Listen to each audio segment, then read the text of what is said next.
We're going to make deviled sausages now, and I've got the recipe in front of me. So it says about 8 sausages. I've got 6 because that's all I could get.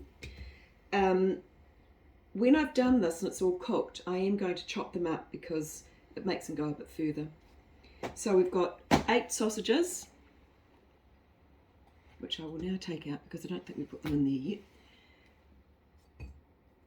1/4 cup of brown sugar,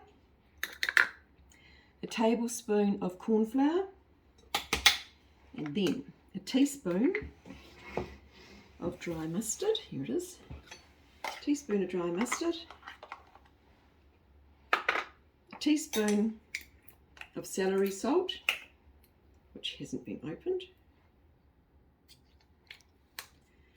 It says also a teaspoon of onion salt.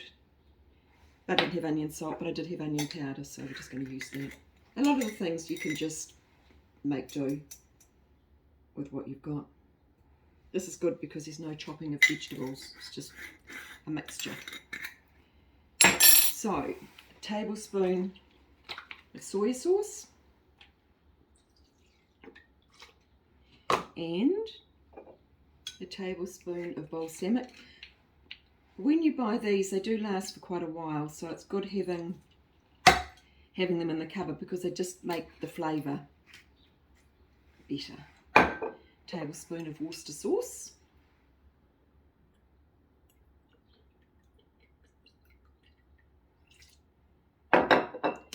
And 3 tablespoons of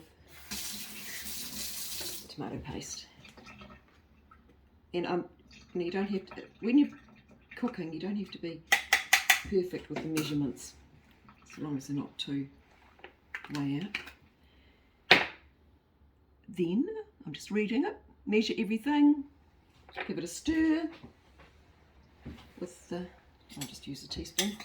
So have a look in here, we're just stirring it all up. Measure everything except for the apples into the slow cooker. And then add a tablespoon of water if you feel the mixture's too thick. I think it's okay, but we might just put a bit of water in just to make it go a bit further.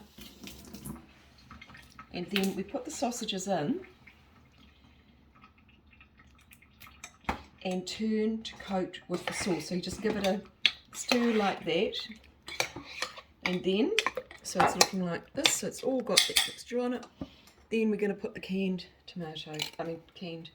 apples in. Give that a stir. And then put it on low for 5 to 7 hours, just till the sausages are cooked. And then maybe 5 hours if you were doing it on high. But if you're going out, do that in the morning before you go to work, they'll be ready when you get home. It says here that it's one of the few recipes where the sauce thickens because you've got the corn flour in there. Usually with crock pots they tend to be very wet, and sometimes you might find they just need a bit more thickening, and I just do that with a little bit of corn flour and water, maybe a tablespoon of corn flour and a bit of water, and tip it in. But this should be ready in about 7 hours.